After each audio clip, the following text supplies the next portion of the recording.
Voilà, donc dernière conférence, la 6e. Donc comme prévu, hein, je l'avais dit, on finira avant 23h30. Donc ça c'est plié, c'est impeccable. Et donc dès que les collègues ont la gentillesse de libérer la place, voilà, pour laisser la place aux collègues de venir. Donc Klaxoon et Alstom vont nous proposer une conférence interactive. Et donc je leur passe la parole tout de suite. Et donc micro pour vous. Micro, ok. Les deux fonctionnent. Donc peut-être Rafik en premier. Oui, bonjour à toutes, bonjour à tous. Je m'appelle Rafik Youssouf, je suis consultant chez Klaxoon. Donc, en tant que consultant, enchanté, ouais. Mon rôle, c'est d'accompagner les clients à atteindre leurs objectifs business ça marche, hein, avec Klaxoon, en utilisant Klaxoon de la meilleure des façons. Et je suis accompagné donc d'Yvan, qui va se présenter. Oui, bon, je me présenterai plus. Mais j'ai quelques cas d'usage de Klaxoon à vous présenter qui sont... qui m'ont sauvé la mise à plusieurs reprises, que je vais essayer de partager avec vous ce soir. Parfait. On va regarder juste rapidement le programme pour notre séquence qui va durer donc à peu près une demi-heure. On va commencer par une petite introduction pour vous aider à mieux situer Klaxoon, son objectif et ce à quoi il peut servir, en regardant un peu l'évolution avec le temps des demandes vis-à-vis des LND. Et donc, une fois qu'on aura vu ça, on verra comment Klaxoon peut justement accompagner les équipes, les entreprises pour faire en sorte qu'elles répondent aux besoins des personnes qui veulent apprendre. Et on aura l'intervention d'Yvan qui va nous donner des éclairages intéressants sur justement les cas d'usage qui peuvent être efficaces. On a décidé de faire cette activité de façon interactive. Je vois que les téléphones sortent déjà, donc vous avez déjà le mémo. Je vais vous inviter à flasher le QR code qui s'affiche sur l'écran, si vous avez des téléphones. C'est ça, oui, il y a beaucoup de S. Donc ça va être pour vous l'occasion de vous connecter et de répondre à certaines questions. À travers l'activité, vous pourrez également poser vos questions pendant toute la session. Comme ça, on va avoir quelque chose de très interactif.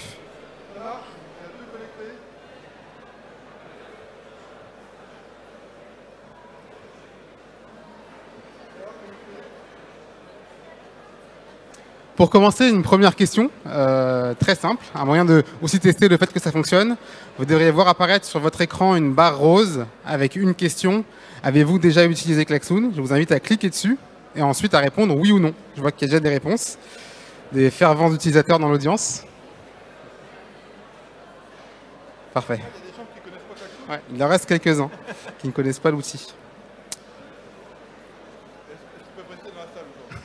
Bah oui, ce sera l'occasion d'apprendre.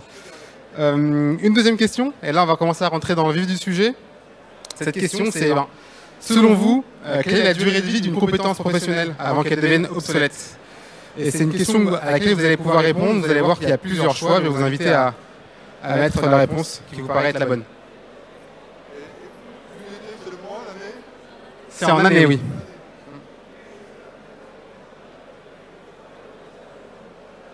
Donc, on voit les résultats qui évoluent en direct. Et le groupe s'accorde à dire, j'ai l'impression, 2 ans. Eh bien, vous avez tout à fait raison. C'est très très court et ça n'a pas toujours été le cas. Dans les années 80, quand on mesurait la durée de vie d'une compétence professionnelle, on était plutôt autour de 30 ans, mais aujourd'hui, avec l'accélération des nouvelles technologies, les percées qu'on a fait dans les big data ou l'intelligence artificielle, concrètement, les gens doivent apprendre plus et plus vite. On a ici une page qui vient d'un de nos partenaires, Gartner, qui illustre justement l'évolution du rôle des LND avec le temps. C'est-à-dire que les salariés, ils ont des attentes qui évoluent de plus en plus. Ah oui, c'est vrai. Et nos salariés ont des attentes qui évoluent très rapidement ces temps-ci, parce que il y a ne serait-ce que 10 ans, la formation ou les attentes vis-à-vis des services formation, c'était vraiment de recevoir des leçons en salle sur des domaines qui faisaient partie de notre poste pour être plus efficace et toujours meilleur à notre propre poste. Et aujourd'hui, 10 ans plus tard, avec le fait que les générations ont évolué, les gens sont plus jeunes, les jeunes au travail ont d'autres attentes, mais aussi le travail hybride qui s'est développé et donc l'évolution des nouvelles compétences techniques, on voit que les attentes sont très différentes. Aujourd'hui, on s'attend à ce que les services LND nous fournissent des opportunités professionnelles au-delà juste de la simple connaissance. Donc on a besoin non pas juste de formation à travers un outil, mais vraiment tout un écosystème qui va nous permettre d'apprendre, de comprendre, voire d'échanger avec nos pairs pour pouvoir participer au développement de l'entreprise.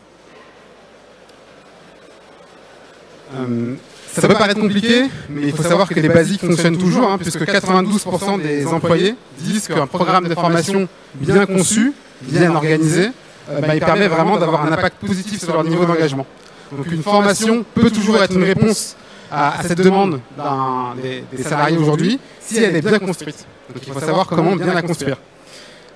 Ça c'est un élément qu'on sait aujourd'hui maintenant pour réussir à engager les personnes qui apprennent et à faire en sorte qu'elles retiennent l'information et qu'elles l'appliquent par la suite.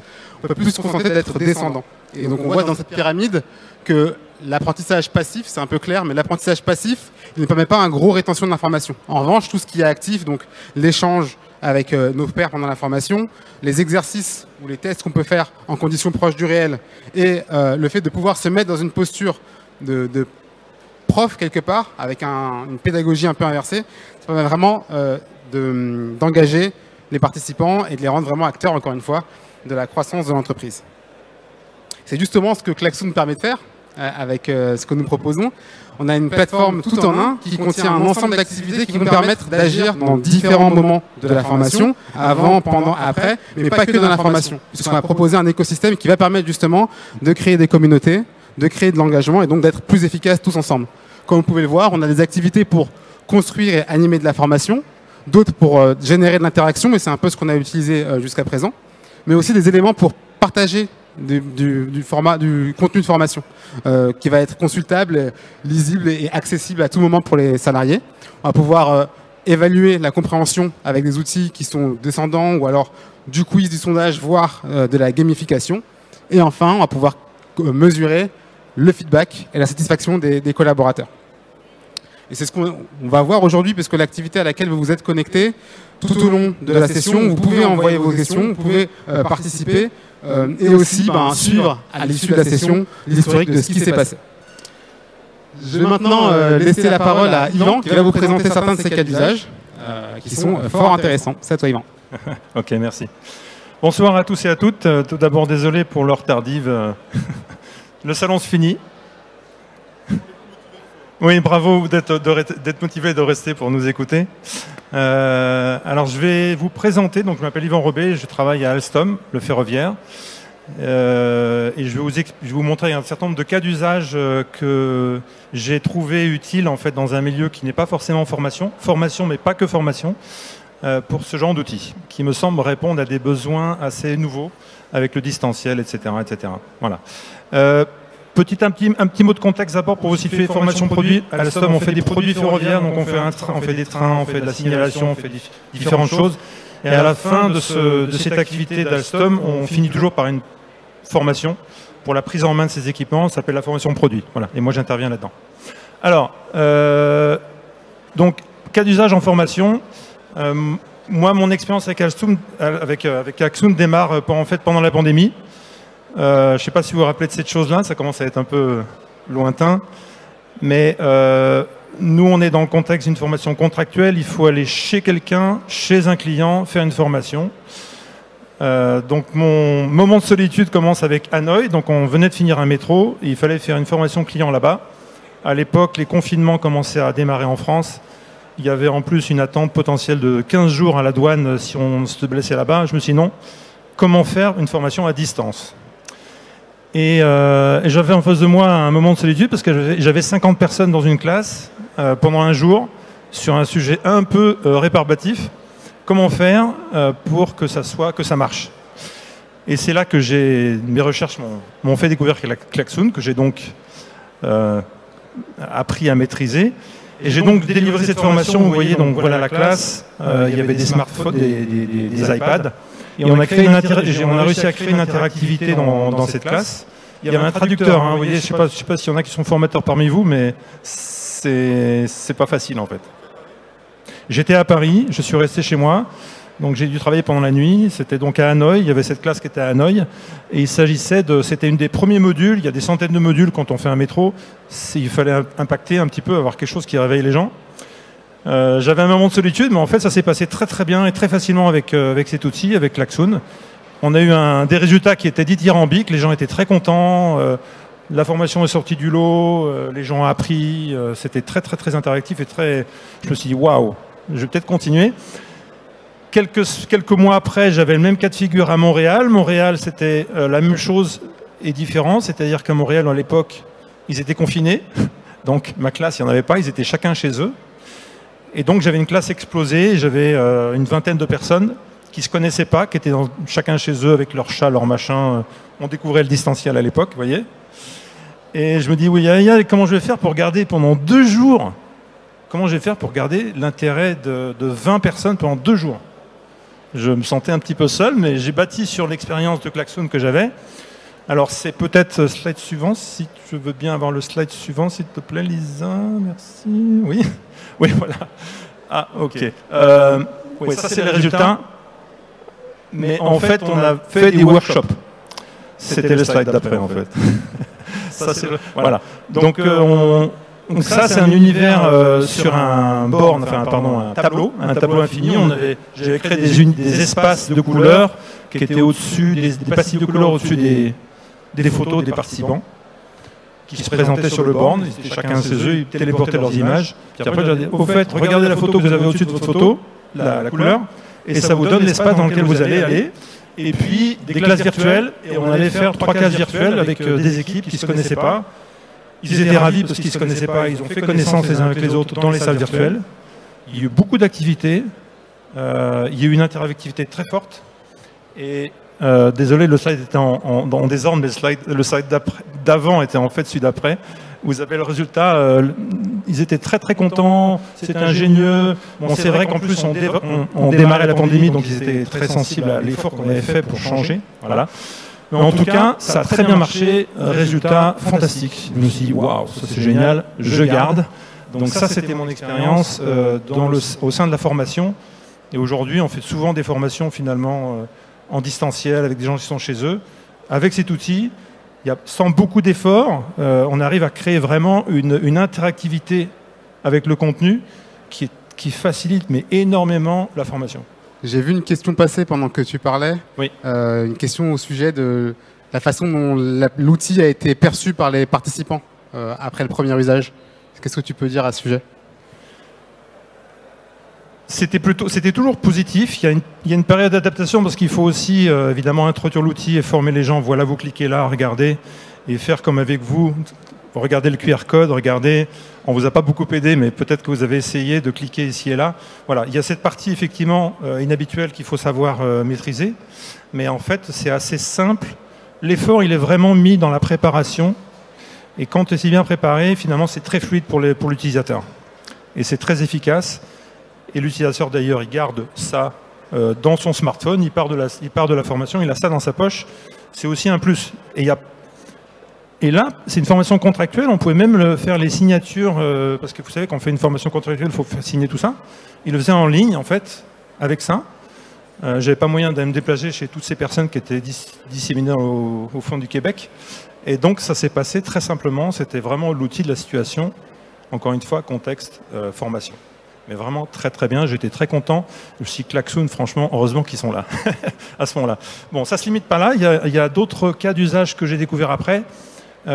Toujours pandémie. Bon, moi, je ne suis pas formateur, je suis formateur occasionnel, mais je me retrouve très souvent, comme j'imagine certains d'entre vous, dans des contextes à avoir faire une présentation, délivrer un message, une présentation qui peut être 10 minutes, un quart d'heure, une demi-heure ou 1 heure. Et mode pandémie, enfin mode distanciel, pardon, mur d'image et moment de solitude. Qu'est-ce qu'ils pensent ces gens? Quand vous avez de la chance, vous avez de la vidéo, mais souvent c'est des images, voire des icônes. Et vous êtes là, mais qu'est-ce qui passe de l'autre côté finalement? Donc moi, j'ai découvert ce truc-là, je me suis dit, mais c'est pas possible, ça sert à rien, il faut faire quelque chose à ce sujet. Je sortais de mon expérience de formation, je me suis dit, tiens, je vais utiliser Klaxoon dans ce milieu un peu différent. Parce que j'avais des présentations à faire au management qui étaient avec pas mal de contenu, il fallait que je les garde pendant 1 heure.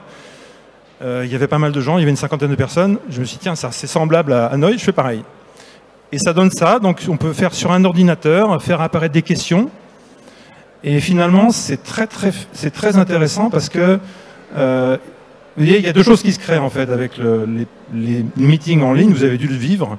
C'est qu'en fait, on se sent soi-même vachement isolé, on est chez soi ou on est tout seul. Il n'y a même pas de sentiment de il y a quelqu'un à ma droite, quelqu'un à ma gauche, une salle, il n'y a rien du tout. Donc on se sent un petit peu isolé, donc on a du mal à garder son intérêt pour la chose. Pour un peu qu'on ait son chat qui passe, etc., c'est pas facile. Donc il y a ça quand même, c'est la réalité. Et on découvrait cette réalité-là. Comment faire pour recréer ça? Et pour le présentateur, c'est une horreur parce qu'on ne sait pas du tout, d'abord si les gens sont là, mais s'ils sont là, qu'est-ce qu'ils pensent? Mystère. On ne sait pas. Alors avec ça, eh ben finalement, on recrée un sentiment de salle parce que chacun répond à ses questions, puis on voit, tiens, dis donc, je ne suis pas le seul à penser oui ou non, etc. Donc ça recrée dans l'audience une sorte de sentiment de communauté qui effectivement recrée en fait l'intérêt global de l'audience. Et moi j'ai découvert que dans ces séances qui n'étaient pas de la formation, mais qui étaient plutôt dans un milieu, une séance, enfin plutôt un contexte de communication, on va dire, l'audience reste très stable pendant toute l'heure. Il y a vraiment un engagement. Vous avez un feedback surtout qui vous dit « Oh là là, mais dis donc, c'est pas du tout ça que je pensais qu'il pensait. » Donc on rebondit finalement sur des feedbacks qui sont très utiles et qui permettent de rendre le message percutant. Et j'ai trouvé ça extrêmement puissant parce qu'aujourd'hui, vous l'avez remarqué sans doute avec le distanciel, les gens, il faut aller les chercher en fait. Et ça va pas arriver, ça tombe pas du ciel. Ça tombe pas du ciel, il faut aller chercher les gens. Ça demande une préparation, ça demande un outil. Et ça, c'est vraiment très utile. Voilà. Donc ça, c'est mon deuxième cas d'usage, on va dire, dans une situation de management. Ensuite, le troisième cas d'usage, eh ben, il est à cheval entre les deux parce que c'est les communautés de pratique. Communautés de pratique, je ne sais pas si vous connaissez, c'est quelque chose qui monte un peu dans les grandes sociétés comme Alstom ou d'autres. C'est des communautés centrées autour d'un métier où les gens échangent sur des pratiques, c'est un peu de la formation cachée parce qu'en fait on échange sur des petits trucs, sur la théorie fondamentale de la chose et c'est beaucoup plus vivant finalement qu'un Wikipédia où il y a quelque part des slides et des centaines de slides rassemblés. Donc les communautés de pratique, c'est une science à part entière, mais ça demande de l'animation. Et là où je dis que c'est du management aussi, c'est qu'en fait, vous avez une communauté d'une centaine ou de plusieurs centaines de personnes. On est dans un monde où il y a du changement, vous l'avez remarqué, du changement partout. Et donc, quand on est une communauté, quand on veut créer du changement et amener une population dans une direction, quand on a créé cette interactivité et cet esprit de groupe et cet échange et cet espoir ce sentiment de cohésion, eh ben, ça va tout seul. Et pendant la pandémie, à Alstom, on a une petite aventure. En plus, on a absorbé une société aussi grande qu'Alstom, qui s'appelle Bombardier. Bon, bref, c'est pour l'anecdote.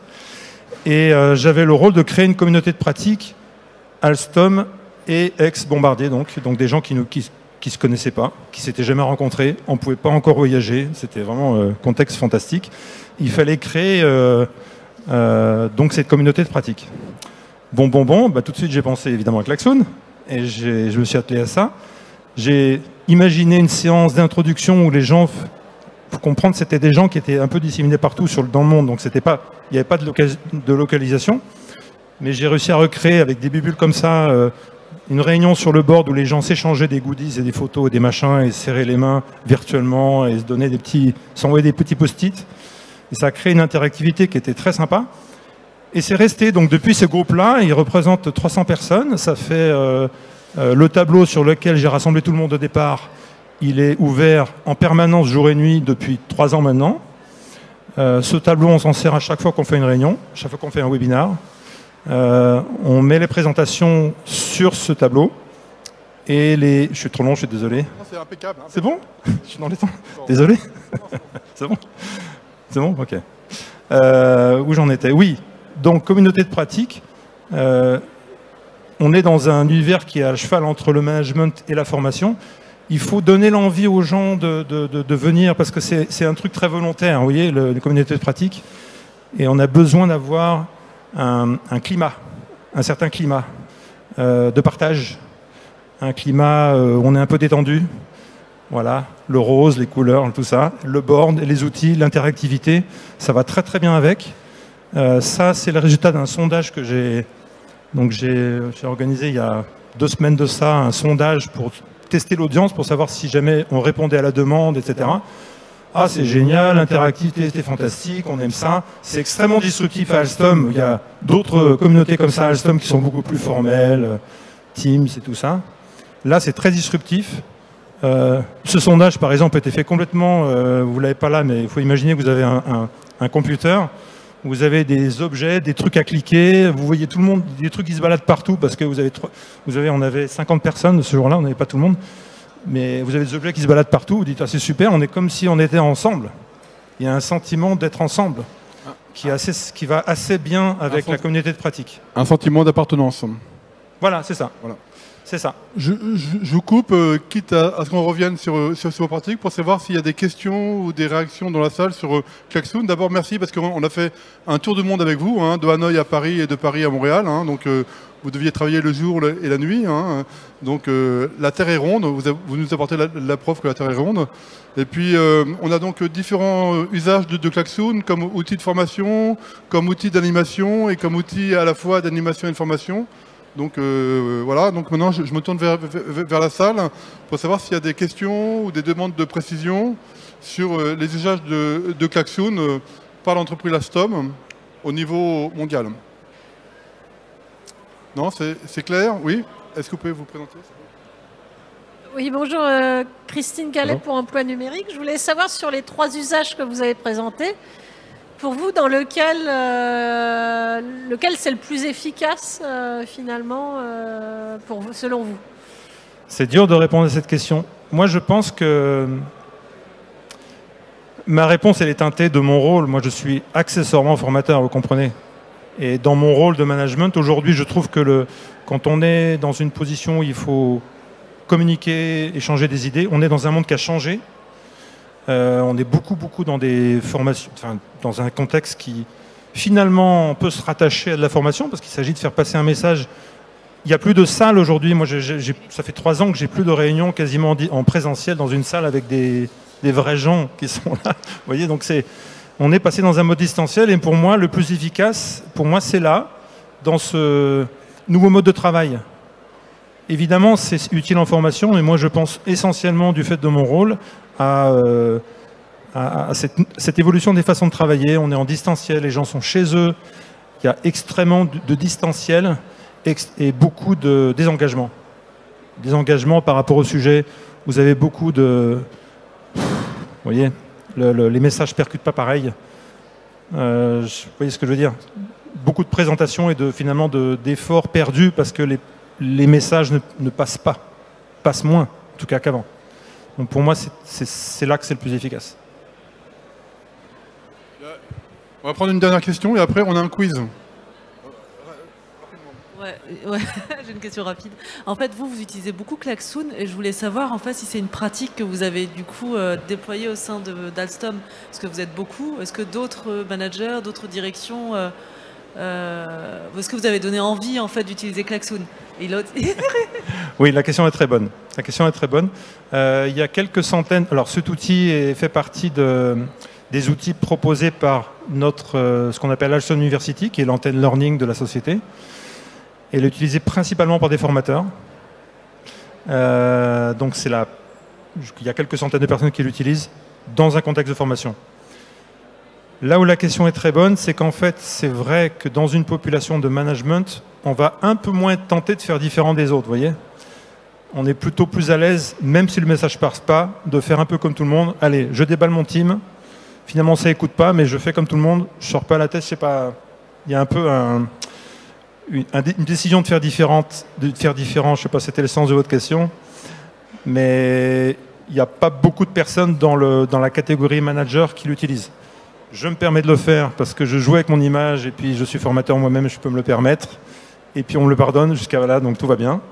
Mais je pense que ça préfigure le manager de demain, il doit aller chercher son audience. Et ça ne suffit pas aujourd'hui, les outils d'aujourd'hui. Oui, désolé, je suis trop long. Pour vous permettre de vivre l'expérience Klaxoon en conditions réelles, donc, on vous propose de participer à un petit quiz. Vous allez voir apparaître sur vos écrans de téléphone une invitation à participer à ce quiz et à répondre à ces questions.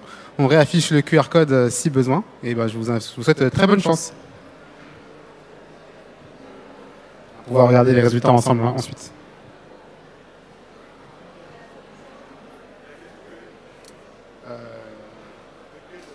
Il y a 2 questions. Oui, donc la première, c'est lequel des éléments suivants est un exemple de système de gestion de l'apprentissage, LMS. Une question très simple a priori pour vous, et vous allez pouvoir voir comment ça fonctionne. On voit les réponses, donc plus de la moitié des participants ont déjà répondu.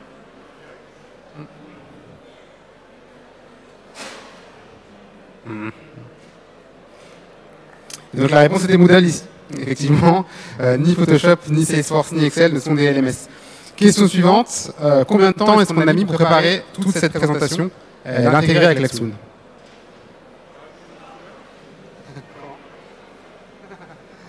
Non, c'était pas en semaine cette fois-ci. Ni en année.